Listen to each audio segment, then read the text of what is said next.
कई जगह ऐसी हैं जो कि बहुत पुरस्कार मालूम होती हैं, इन की झलक दिखा रहे हैं शिरीन ज़ादा।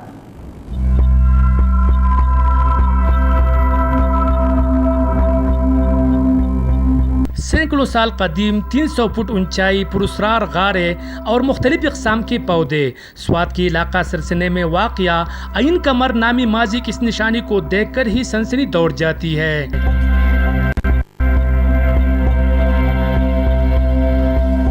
क्या सच है क्या झूठ, लेकिन इससे कई कहानियां जरूर वाबस्ता है।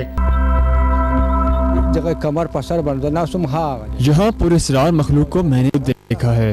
ये जगह पहले सुनसान थी और मकबरे के पास कोई नहीं जाता था, लेकिन वक्त के साथ आबादी बढ़ने से लोगों का खौफ दूर हो गया।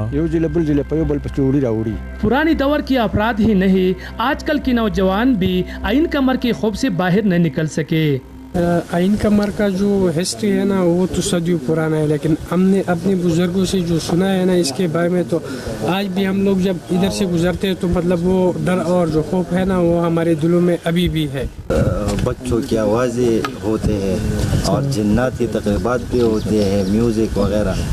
आइन कमर पश्तो ज़बान का लफ्ज़ है जिसका मतलब है आईना और मिट्टी का बड़ा पत्थर। खौफ और इराज की अलामत समझे जाने वाला आइन कमर का खौफ आज भी नौजवान नस्ल के जहनों पर नक्श है। शिरीन ज़ादा, हम न्यूज़, सरसने, स्वात। यहाँ लेंगे एक ब्रेक।